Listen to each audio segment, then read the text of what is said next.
ఉన్నారు. కొంచెం సమయాన్ని దృష్టిలో పెట్టుకుని గురుగారు ఒక 2 నిమిషాలు మీ అందరి చప్పలతో స్వాగతం. Respected chief minister Revanth Reddy గారు, respected deputy chief minister, other ministers, friends on the dais, మిత్రులారా,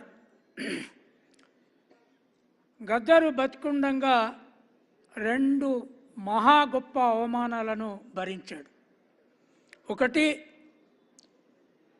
పోయిన ముఖ్యమంత్రి ఇంటి ముందు ఒక 2 నిమిషాలు కలిసి మాట్లాడిపోతానని 3 గంటలు ఆ బ్యారికేడ్ల దగ్గర కూర్చున్నాడు. కానీ ఆయనను కలవలేదు, రానివ్వలేదు. మొట్టమొదటి 5 సంవత్సరాల్లోనే ఆకలికి వెళ్లాడుతున్న తెలంగాణ రాష్ట్రంలో ఒక పెద్ద భవనం కట్టుకొని ఆ భవనంలోకి రానివ్వలేదు ఆయన్ని. ఈ ప్రభుత్వం వచ్చిన రోజే ముఖ్యమంత్రి గారు, ఉప ముఖ్యమంత్రి గారు, మీ ముందే చెప్తున్నాను, మీరు ప్రమాణ స్వీకారం చేసిన రోజు నేను మొదటిసారి జీవితంలో గ్యాలరీలో కూర్చొని చూశాను. అప్పుడు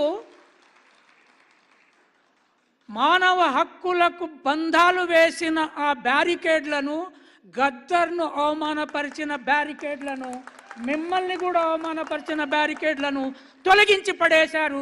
that is the first success and I'm very happy.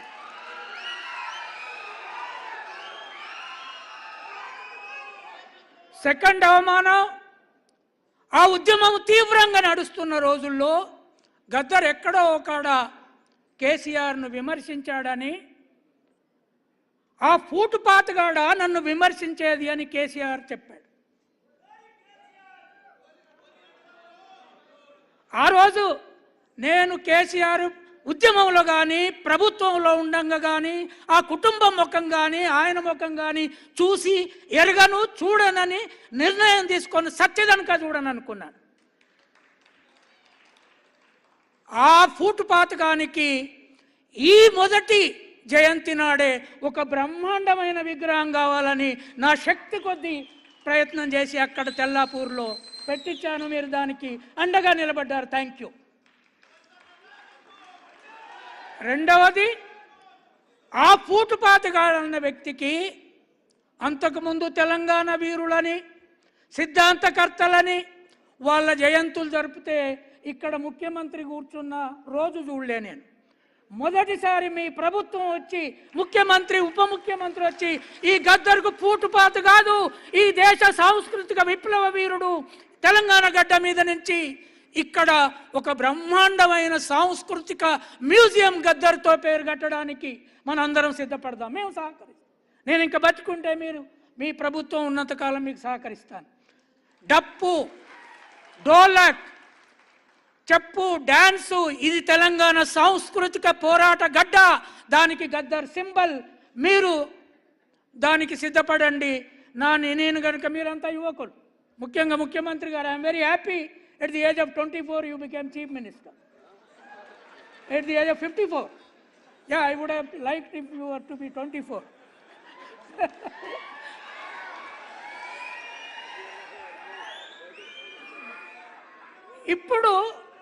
ఇప్పుడు ఫ్యూడలిజం కూలిపోయినంత హ్యాపీగా ఉన్నాను నేను. ఆయన ఆశయాలు చాలా ఉన్నాయి, వాటన్నిటి జోలికి నేను పోదలుచుకోలేదు.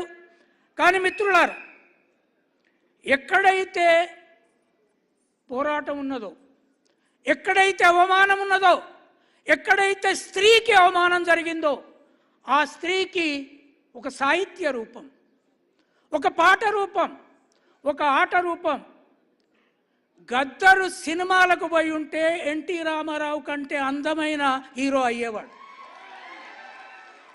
అటువంటి గద్దర్ని ఇవాళ మనం మొదటి జయంతి నాడే ఆ తెలంగాణ ఉద్యమకారులని చెప్పుకునే వాళ్ళ పేరుతో వాళ్ళందరికంటే మీరు దీన్ని గొప్ప సింబల్గా చేయడానికి ముందుకొచ్చినందుకు ఐఎమ్ ఎక్స్ట్రీమ్లీ హ్యాపీ.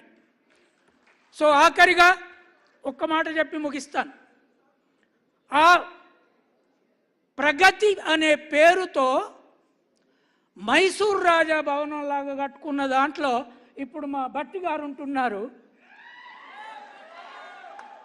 ముఖ్యమంత్రి గారు వాళ్ళ గవర్నమెంట్ వాళ్ళకి ఇచ్చింది. మొదటిసారి పోయి చూసిన దానికి మహాత్మా పూలే అని పేరు పెట్టి ఆ గర్వాన్ని దెబ్బకొట్టారు.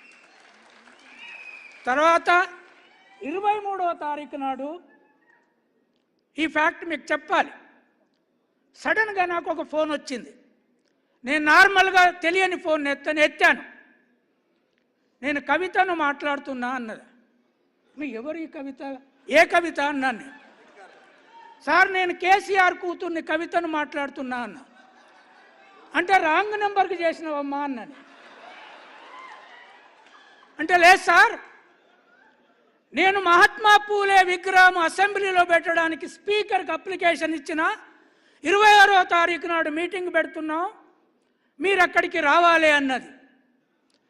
అంటే అమ్మా మహాత్మా పూలే నాకు చాలా దగ్గరవాడు, కానీ నువ్వు మాత్రం కాదు కదా అన్ననే. అంటే 10 ఏళ్ళు ప్రభుత్వంలో ఉండి మహాత్మా పూలే విగ్రహం అసెంబ్లీలో పెట్టలేదు. ఇక్కడ ప్రజాభవన్కి మహాత్మా పూలే పేరు రాగానే రేపో ఎల్లుండో అసెంబ్లీలో వస్తుందని ఇప్పుడే ఒక ఉద్యమం మొదలుపెట్టింది. అంటే కంచాయిలయ్య మెదడికే గాలం వేయాలని వాళ్ళ కుటుంబం ఆలోచిస్తున్నదంటే ప్రభుత్వం కొద్దిగా జాగ్రత్తగా ఉండండి, అందరికీ గాలం వేసే బాపత. మీ ఎమ్మెల్యేలకు ఎవరికేసో తెలియదు. ఎందుకంటే కంచాయిలయ్య వాళ్ళ మీకు తెలుసు, రేవంత్ రెడ్డి గారు కూడా ఆర్టికల్ చదివినరు. ఎన్నడూ నేను వాళ్ళని ఒప్పుకోలేదు. వాళ్ళకే గాలం వేసి నాకు ఫోన్ చేసి అడుగుడంటే సార్ సార్ అని. ఎప్పుడైనా నేను సారు.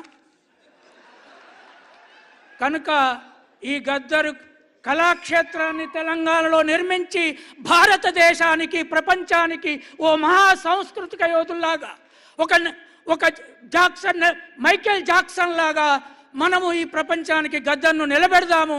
ఈ ప్రభుత్వం మనం అండగా ఉంటుందని ఆశిస్తూ థ్యాంక్ యూ. సార్ ఎంతో ఉత్సాహం, ఉల్లాసం, ఉత్తేజం వారు మాట్లాడుతుంటే ఒక్కసారి మీ అందరి చెప్పడంతో వారికి కూడా జయహో అంటూ మరి తెలంగాణ రాష్ట్ర గౌరవ రాష్ట్ర రవాణా శాఖ మరియు బీసీ సంక్షేమ శాఖ మంత్రివర్యులు పొన్నం ప్రభాకర్ గారు